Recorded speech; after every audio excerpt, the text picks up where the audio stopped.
You're gonna sing with them together. And let's make sure that we have a good time, eh? 2. Happy birthday to you. Happy birthday to you. Happy birthday, dear Jazmine. Happy birthday to you. Microphone to Eddy Kenzo. Happy birthday, Lydia. Happy birthday, dear. Happy birthday to you. Happy birthday to you. Happy birthday, dear Jazmine. Tugenda kweyagala tatwagala atuleke. Tetwasalawo kati endongo gye yadda. Tugenda kweyagala bya mputu. Tatwagala atuveemu. Let's celebrate Lydia Jazmine. I can't mention Amelia, I can't mention all the names here, but you made me cancel my trip to come for your birthday. Yeah. So, you're lovely. At the count of 1 and 3, we don't sing anymore. We're just gonna count and just singing. The artists always sing. Okay. 1, 2, 3. Happy birthday to you. Happy birthday to you. Love is the way to go right now. Atatwagala tulekere tugenda kwegata byamputukati. Byampaka DJ Little, MCs, Bayimbi, journalists. The message is love. Senyo okubeera nga Mukama antuusiza olunaku luno nenda nembera ku birthday ya Lydia. Lydia ono mukwano gwange for a long time. And this so lucky, and I brag about it when she was just starting before even recording. Yenzo omuntu gwe yajja neyebuuzaako nga tanaba na kurecording ade olimba olusooka n'agamba njagala kutandika kuyimba nga amaze okusoma n'agamba njagala kutandika ku recording akati ne mugamba omanyi Lydia bintu bino si byangu naye bw'oba owulira ng'okiwulira ng'osobola okukikola please do it and give it your best. Naye Mukama mulungi okubanga akutuusiza wano. You have faced a lot of challenges naye nze ndi mugumu era ndi musanyufu nti ye overcome. Oli muntu ng'abantu abalala okola ensobi naye ate ng'ovudde ku nsobi okoze ebirungi bingi ebisinga ensobi z'okoze. So you are great. Mutegeera, don't stop, don't listen to anyone, do what you feel, do what you want, enjoy yourself. Mukama yatuwa ensobi eno tunyumirwe each and every moment nga tukola ebyo bye tusinga okwagala ffe saabalala bye batulowooleza era baagala tukole, but you from deep down your heart please do what you want and enjoy yourself. Okay? So ndikyaliwo for not only today or tomorrow but forever.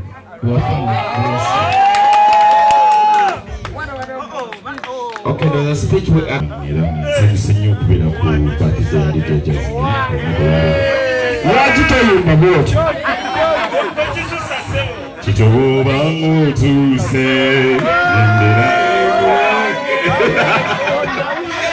Okay guys, thank you for coming for Lydia Jazmine's birthday. She's a very good girl from day one. Eranga nsanyuka nnyo nze bensanga baganda bange mu music fraternity while the whole industry nga tuli wamu to celebrating one of us. So kyakabi nnyo. Thank you guys for the love. Thank you for keeping us live. And thank you for our fans out there. And thank you for the media. Thank you media people. Mwebale nnyo twagala ne tuwagira. Sometimes you defend, sometimes ne mutukuba naye era mutwagala era gw'otamanyi tosaba mukuba. So thank you so much for loving us. Thank you everyone. Love you, Geosteady.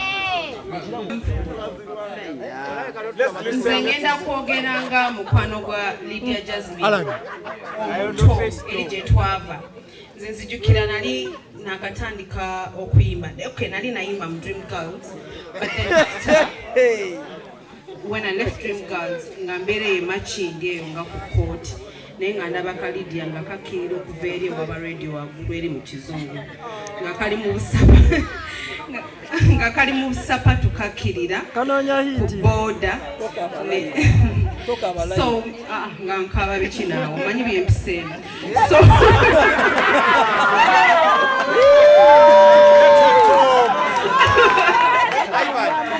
So I didn't compose, or I didn't really mbade simanyi ngenda kwogera naye ono mwana, she has fought for what she is getting and what she's supposed to get. She's true, she's a friend. Lydia y'omuntu asooka okukubira n'agamba ndabye mama omulwadde, taata wafudde, mama wafudde, naye guma sibaddeewo naye akasente kaakano ku ssimu. She's true and she's a friend that she will tell you oluno oluyimba lulungi lupushinge oba lukyuseemu oba olukole remix. So to me she's a sister now and I love her so much. So bwe mbanga mmaliriza ensinze engeri gye njirabyemu tulina okukola emikwano nga tugikola ng'ogoberera omukwano akubeereddewo okuva mu buto paka w'otuuse ng'osobola okujjukira ekyo n'ogamba nti ono kyali wange, ono boyi wange, ono blood wange, n'omubeererawo. Tolinda ng'atuuse eri waggulu n'ojja n'olippira. Let's be there for each other and love each other in all the times. Thank you so much. Happy birthday, my love. Nemanya nti pate etandise. Bannange tubaniriza mu mbeera enjawulo on behalf of media. Amanya gange nze Uganda's Michael Scofield of all time. Atetemido Duma. Akali amagwa ke kagamanya ensuusa. Birthday boy. Waliwo ne birthday man. Naye nze birthday boy. Yenze birthday boy.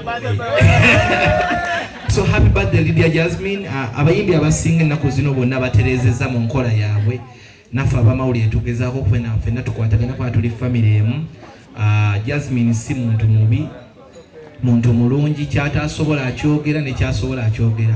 Era njagala obbawa respect mwenna okuva siyinza kwogera on behalf of media nga jjajja wa business eno waali MC Cuts tukuwa nnyo ekitiibwa kw'ossa n'abayimbi bonna. Tujja kuzaayo ekitalya. Wakave Mombasa kakkana ate gwe wagenze naye tumumanyi. So abayimbi mwenna mbeyanza nnyo mbeyanzeege Eddy Kenzo, Green Daddy, Lydia Jazmine, happy birthday to you.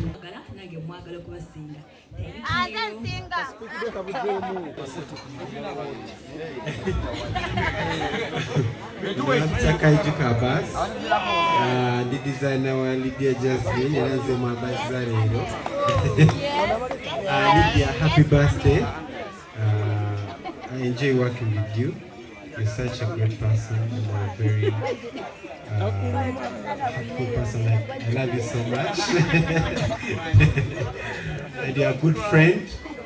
It's not only professional, but you're a good friend. Thank you so much for being there. And thank you for always supporting. God bless you. I love you so much.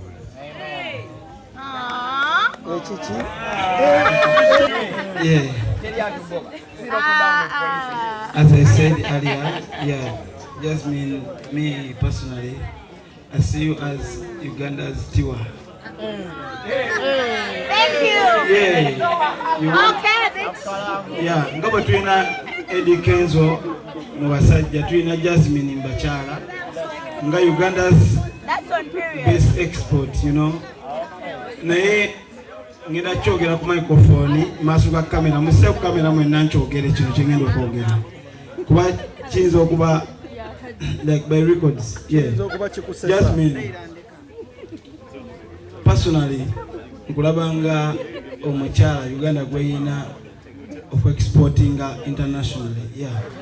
Naye ngenda kwogera nga njogera kuva ku ntobo ya mutima gwange. Yeah.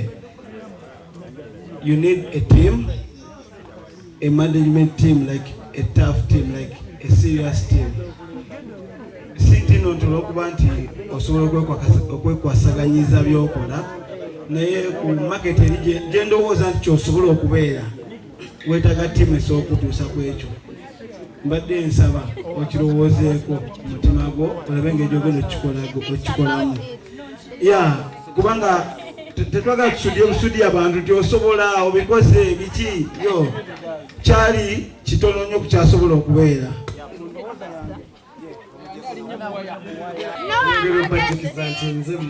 By confirmation of yourself from her. From her, one. That's a dear. 12 again. Anyways, Lydia is my friend. She's really good. Nzamwagala yenna. Kuva kundaga paka kumutima. Sina kinyiza kwogera mazima nawe ogamanyi. Nkwagala nnyo mukwano era kati byonna bye tuyiseemu ne bye tugendamu. We are ready. Tekutya kimu kye tutya. Okitegeera. Daffin, stage yo dear. Up, please.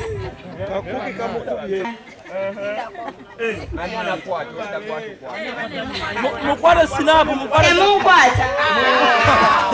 mukwate sinapu. Taswala kumarawo. You guys, I never speak ever. But you guys, I know her heart. I live with her every single day. I know her so well. She's amazing. She's the woman of my life. I tell her that. She's amazing. I love her. I'm straight. I don't fuck her.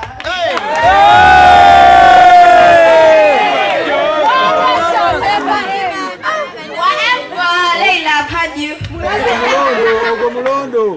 Coming. This is the woman of my life. I love her. She doesn't even try. She gives her best. I know, Mom. Every single fucking time, you guys.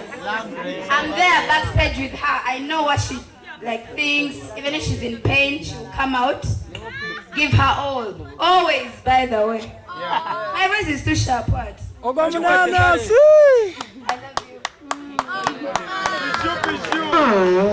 you. And number one big fan of Lydia Jazmine, and I'm so delighted to celebrate this day with you.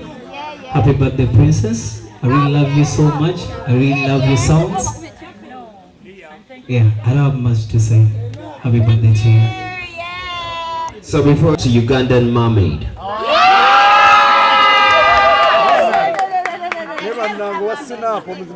I think over the team you from the time I knew you. From the time nga tuyiya scratch bwe munga ali ku scratch Eddy Kenzo, ladies and gentlemen. I can't notice everybody. Like Richard Hand, Glover, Humphrey, Team Hudson, Team Prima, Banji abali wano abatasobodde kuba mu kamera zammwe. Eddy sijja kuddako naawe tetulabawo nkoko Eddy chicken ate. On behalf of media, mukba ne mubattola ne But thanks for the love. Thanks for showing LJ this smart love. She's only 16 years of age. You can't be cheated. 16 years. Oh my goodness. Look at this, 16. All right. Ladies and gentlemen, if you don't know what you're doing here right now, I want to officially tell you we're celebrating LJ's birthday. Lydia Jazmine, she's come from too far to where she is. The love from you guys is too much. Right about now, allow me hand over the microphone to Uncle Eddy Kenzo, Uganda's biggest expert.